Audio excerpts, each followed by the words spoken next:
ya kan. Kalau ikhlas itu kita sebelum zikir ikhlas, sedang zikir ikhlas, sesudah zikirnya pun harus ikhlas. أعوذ بالله من الشيطان الرجيم بسم الله الرحمن الرحيم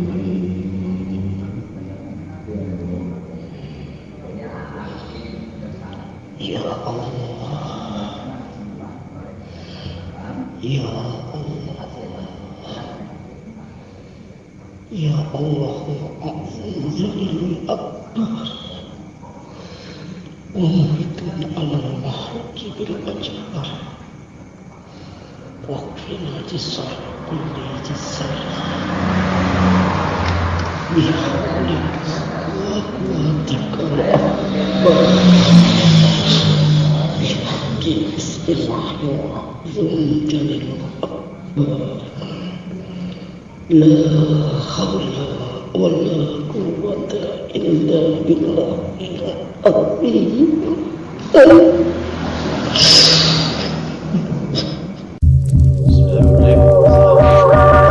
Waalaikumsalam warahmatullahi wabarakatuh. Salam hangat pada sahabat-sahabat Al-Qaromah dimanapun Anda berada. Alhamdulillah pada kesempatan ini kita ngaji lagi bersama guru kita Pak Ustadz Nasrullah. Tanpa berbincang lama-lama, kita langsung tanyakan aja. Pak Ustadz, saya mau nanya bagaimana cara kita zikirnya yang benar-benar zikir menuju Allah tuh yang seperti apa Pak Ustadz? Mungkin Pak Ustadz bisa bimbing kita cara zikir yang benar-benar. Kebanyakan orang baru zikir 2 hari atau 3 hari, orang merasa udah sakti aja gitu. Nah itu bagaimana tuh Pak Ustadz? Silakan Pak Ustadz. Assalamualaikum warahmatullahi wabarakatuh. Waalaikumsalam warahmatullahi wabarakatuh. Innalhamdulillah wassalaman ala ba'da. Sahabat-sahabatku yang dicintai oleh Allah Subhanahu wa taala. Zikir itu kan menyebut nama Allah, menghadirkan Allah. Jadi kalau orang berzikir itu tujuannya kesaktian, ya salah jalan ya. Jadi ada orang zikir yang mengaku sudah sampai kepada Allah, atau sudah ma'rifat, atau sudah sampai pada tataran hakikat. Ini malah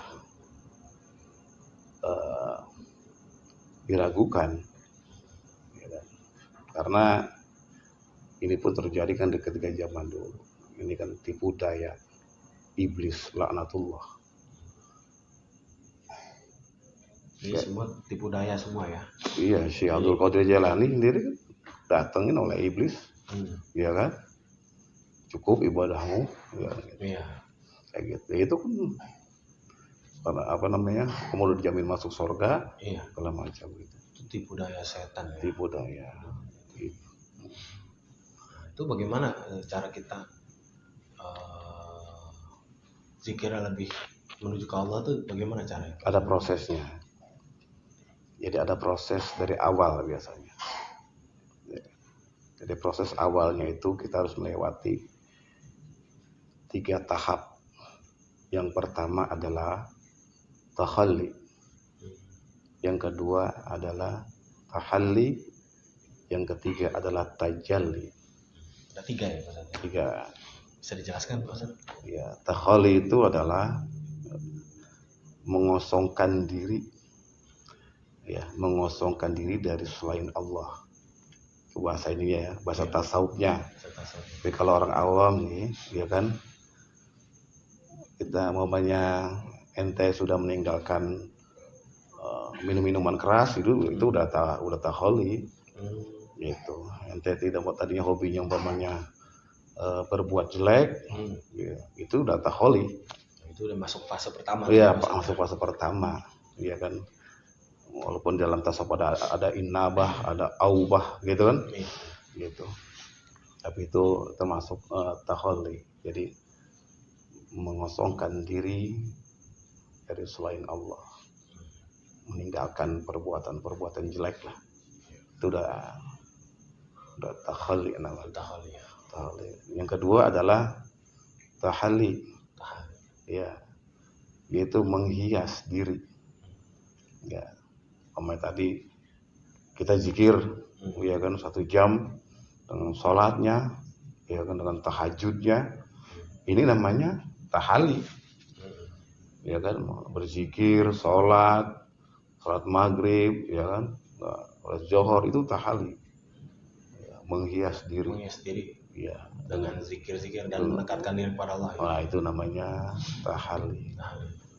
Ada lagi tajalli, ya kan. Dari tajalli itu namanya zahirul. Jadi apa? Zahir sifat. Jadi Allah menampilkan sifat-sifatnya. Kalau bahasa awamnya mungkin, ya kan, melihat sifat-sifatnya Allah ada pada makhluknya, gitu, ya kan. Umpamanya contohnya, ya kan. Contohnya ini istri nih. Istri kita bikin kopi. Tuh kopi enak banget. Udah minum kan? Lek. Yang kita rasakan itu bukan kopinya, tapi istrinya yang kelihatan gitu loh. Paham nggak? Kita melihat langit, yang kelihatan bukan langitnya, tapi zat yang ada di balik langit itu. Siapa? Allah, kayak gitu. Itu namanya tajalli. Iya. Jadi kayak semacam itu. Bahasa awamnya mah gitu. Kayak gitu. Ada lagi? Mungkin ada yang mau ditanyakan? Silakan. Assalamualaikum warahmatullahi wabarakatuh. Waalaikumsalam warahmatullahi wabarakatuh. Ini saya mau bertanya Pak Ustaz. Adab zikir ini apakah dengan suara yang benar-benar artinya keras atau lemah lembut supaya diri kita lebih kuat lagi untuk mempertebal iman? Mohon minta penjelasan Ustaz. Iya. Zikir itu terbagi menjadi 2. Ada zikir khafi, ya, zikir sepi namanya. Ada zikir zahri, kuat atau dikeluarkan suaranya. Biasanya itu seorang mursyid biasanya memberi petunjuk kepada muridnya itu berbeda-beda, gitu. Ada yang memang orang yang hawa nafsunya ini susah, begitu. Artinya hawa nafsunya ini memang benar-benar susah untuk dihilangkan ya. Ada dengan metode zikir zahri kuat, biar hawa nafsunya hilang. Biasanya begitu. Karena kadang-kadang gini, orang di zaman sekarang ini kan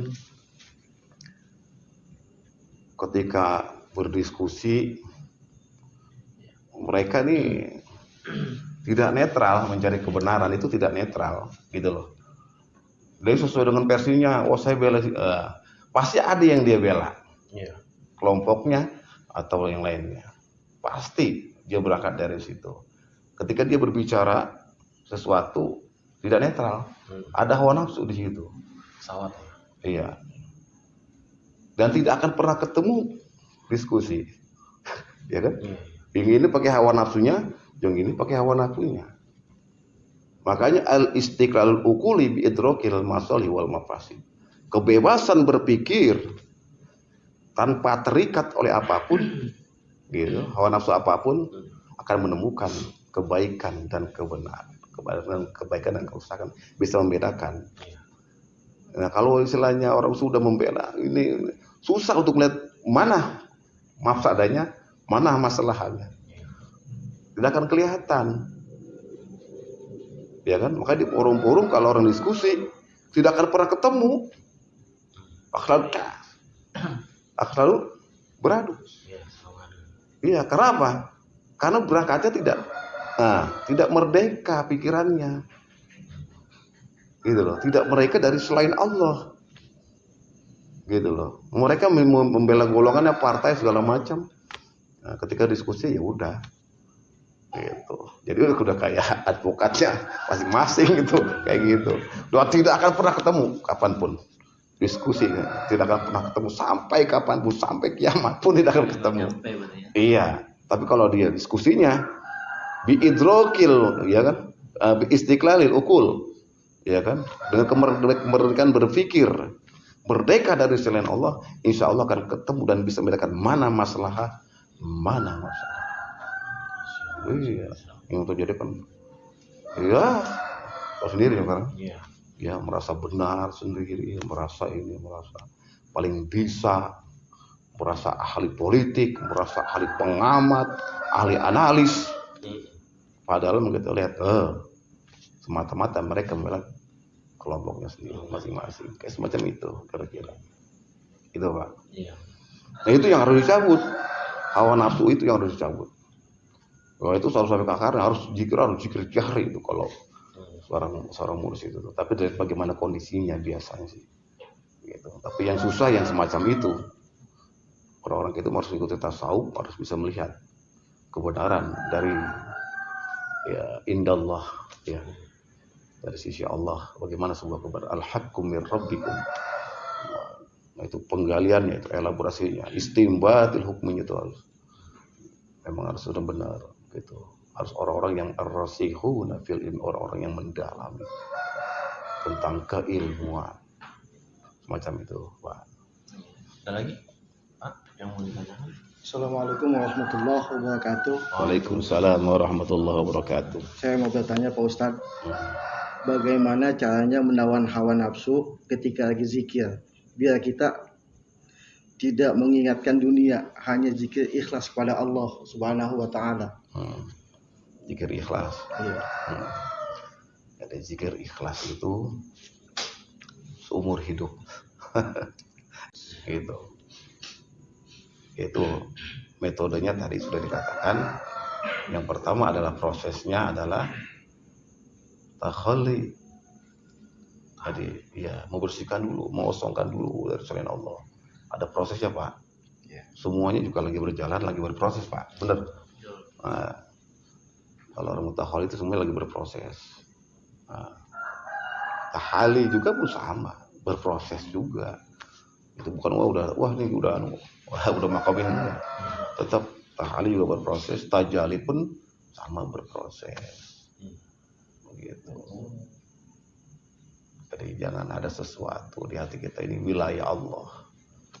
Ya, jangan sampai ada makhluk di sini. Ini wilayah Allah. Gitu. Berarti cara melawan hawa nafsu itu sendiri kita harus ikhlas ya maksudnya. Ya harus ikhlas. Dan melalui prosesnya ya. Ya menghadirkan jelas, menghadirkan Allah ya. Jangan menghadirkan bayang-bayang gaib, jangan menghadirkan ya kan. Merem bayangan muka portal ini, portal itu, jangan gitu. Jadi ya itu harus menghadirkan Allahnya dalam berzikir. Jangan menghadirkan selain Allah. Ya kan di dalam ilmu batin banyak gitu kan, merem pada membuka portal ini, portal itu ya kan. Itu dalam berzikir semacam itu. Saat ketika berzikir ya itu bahasanya. Ilahi anta maksudi wa ridhaka matlubi gitu. Ilahi engkau yang aku maksud. Wa ridhaka matlubi dan keridhaanmu ya Allah yang aku cari. Semacam itu Pak. Bisa dipahami? Iya.